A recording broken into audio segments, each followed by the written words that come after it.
আজকে অঙ্ক করবো। দেখো কোষে দেখি 5.3 অনুপাত সমানুপাতের। এর আগের ভিডিওতে আমি 1 থেকে 5 পর্যন্ত অঙ্ক করে দিয়েছিলাম। আজকে অঙ্ক করবো 6 দাগের অঙ্কগুলো। তো দেখো 6 দাগের একের অঙ্কটা বলছে, যদি m/a সমান n/b হয় তবে দেখায় যে m² plus n² into a² plus b² সমান am প্লাস bm তার হোল স্কয়ার। এটা প্রমাণ করতে বলেছে। প্রথমে কি করব, দেখো প্রথমে ধরে নেব m/a,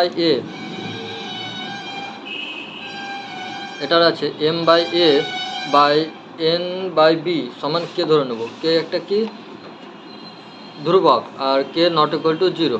তো লিখতে পারি m/a সমান কে, m/a সমান একবার কে আর এটা সমান একবার কে, এটা লিখতে পারি। তাহলে m/a সমান কে, তাহলে m সমান কি হবে, a কে গুণ হয়ে যাবে, আর n সমান কি হবে, b কে। তাহলে প্রথম বাম পক্ষ, এটা বাম পক্ষ, এটা ডান পক্ষ, তো বাম পক্ষ সমান লিখতে পারি না, রয়েছে m² প্লাস n² ইন্টু দেওয়া আছে a² প্লাস b² দেওয়া রয়েছে। তাহলে এখান থেকে আমরা কিসের মান জানি, একটা m এর মান জানি আর একটা n এর মান জানি।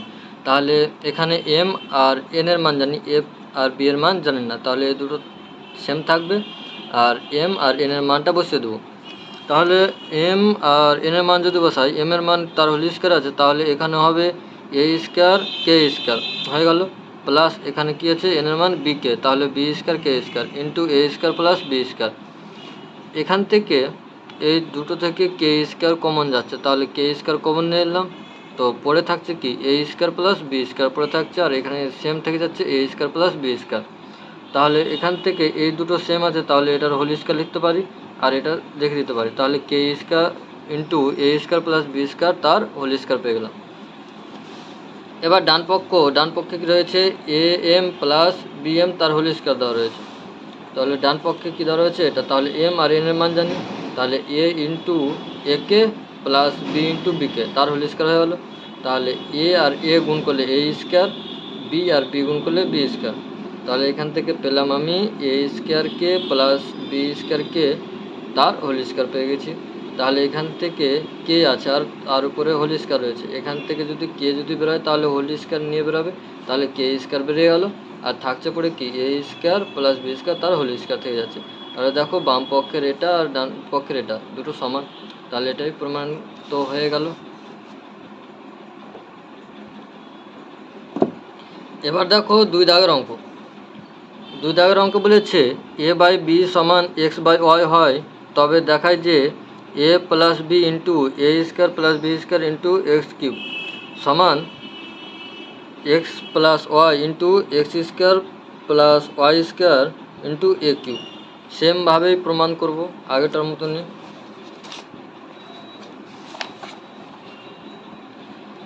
দেখো এখানে রয়েছে a/b সমান x/y, এটা দেওয়া রয়েছে, তো এটার জায়গাটা চেঞ্জ করে দিই।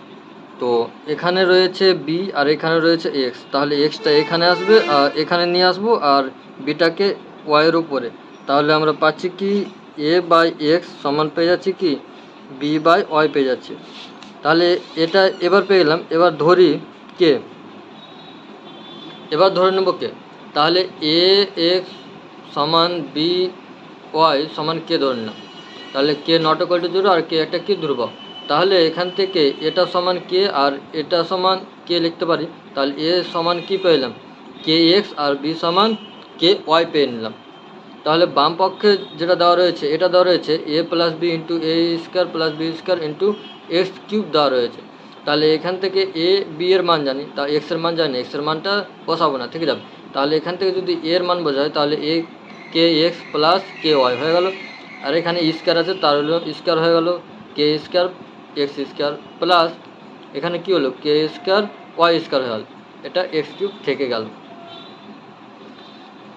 x³ প্রথমে রেখে দিলাম ইন্টু এখান থেকে দেখো কে কমন যাচ্ছে তার জন্য গুণ আকারে রয়েছে, তাহলে কে কমন নিয়ে নিলাম, তো থাকছে পড়ে কি x প্লাস ওয়াই থেকে গেল পড়ে, আর এখান থেকে দেখো স্কয়ার k² কমন যাচ্ছে, এখানেও k² রয়েছে এখানেও k² রয়েছে, তাহলে এখান থেকে k² কমন নিয়ে নিলাম, থাকছে পড়ে কি x² প্লাস y² থাকছে পড়ে। এটুকু বোঝা গেছে। এখান থেকে দেখো এখানে একটা কে আর এখানে k² রয়েছে, এখানে সূচকের যদি যোগ করি তাহলে এটা কী হয়ে যাবে, কে কিউব হয়ে যাবে। তাহলে কে কিউব হয়ে গেলো, এক্স কিউব থেকে গেল। এটা এবার রেখে দিলাম এক্স প্লাস ওয়াই, আর এটা রেখে দিলাম x square plus y square, এটুকু রেখে দিলাম। এবার ডান পক্ষে এটুকু রয়েছে আর এখানে এ কিউব রয়েছে, তাহলে এ মান জানি আমরা আর বি এর মান জানি, তাহলে এ এর মানটা বসিয়ে দেবো। এখানে বাদবাকি কোনো চেঞ্জ করব না। এক্স প্লাস ওয়াই রেখে দিলাম, x square plus y square রেখে দিলাম। আর এর মান কি, এর মান কি পেয়েছি, এখানে কে এক্স পেয়েছি, তার এখানে বসে দিলাম কে কিউব এক্স কিউব, কারণ এখানে কিউব রয়েছে, কে কিউব এক্স কিউব বসে হল। তাহলে এখান থেকে এটা যদি প্রথমে করে দিই K cube x cube into x plus y into x square plus y square. দেখো এটা ডান পক্ষ আর বাম পক্ষ দুটো সেম হচ্ছে, তার বলতে পারি আমরা কি বাম পক্ষ সমান ডান পক্ষ প্রমাণিত। এটা 6-এর 2 দাগের অঙ্কটা হয়ে গেল। এবার দেখো 6-এর 3 দাগের অঙ্ক বলেছে যদি x by l m minus n square সমান y by m n minus l square সমান z by n l minus m square হয়, তবে দেখায় যে l x plus m y plus n z সমান 0 হবে। আবার একই নিয়মে প্রমাণ করে দেব।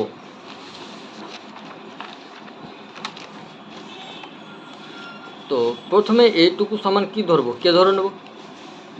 আমরা এটুকু সমান কি কে ধরে নিলাম, তো কে নট ইকুয়াল টু 0 আর কে একটা ধ্রুবক। তাহলে এটুকু সমান একবার কে লিখবো, আর এটুকু সমান একবার কে, আর এটুকু সমান একবার কে। সেমভাবে লিখেছি x by l m minus n square সমান কে, তাহলে এক্স সমান কি এইটার সঙ্গে এটা গুণ, তাহলে কে গুণ হয়ে গেলো l m minus n square.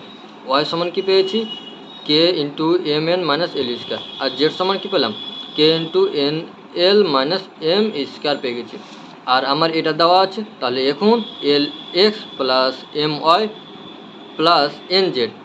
তো এখান থেকে আমরা এক্স ওয়াই জেডের মান জানি, তাহলে এল ইন্টু এক্সের মান কত এটা পেয়েছি, তাহলে K into l m minus n square plus m into ওয়াইয়ের মান কী পেয়েছি, ওয়াইয়ের মান এটা পেয়েছি K into m l minus l square বসে দিয়েছি, n into K into n l minus m square পেয়ে গেছি। তাহলে দেখো এই পুরোটা থেকে কি আমি কমন নিতে পারছি, কে কমন নিতে পারছি, এটা যোগ চিহ্ন রয়েছে, এখানেও কে এখানেও কে এখানেও কে, তাহলে কেটা কমন নিলাম। তো এইটা এলগুলোকে কী করলাম গুণ করলাম, এটার সঙ্গে গুণ করলাম, এটা কমন নিয়ে নিচ্ছে, এটা সঙ্গে গুণ হবে না। তাহলে এল এর সঙ্গে এটা যদি এল এম গুণ করি, তাহলে এল স্কোয়ার এম হলো মাইনাস এন স্কোয়ার এল হলো প্লাস, এটা কি রয়েছে প্লাস রয়েছে, প্লাস বসে গেল। এম এটার সঙ্গে গুণ করবো এম এন এর সঙ্গে, এম স্কোয়ার এন হলো মাইনাস প্লাসে মাইনাসে মাইনাস, তাহলে এল স্কোয়ার এম হলো।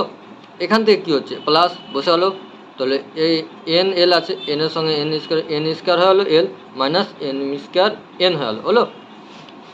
তাহলে দেখো এল স্কোয়ার এম কেটে গেল, এন স্কোয়ার এল কেটে গেল, এম স্কোয়ার এন প্লাস আছে এটা মাইনাস আছে কেটে গেল, তো কে ইন্টু 0 পেলাম, তো 0 তো প্রমাণিত করতে বলছে, তো 0 প্রমাণিত হয়ে গেল।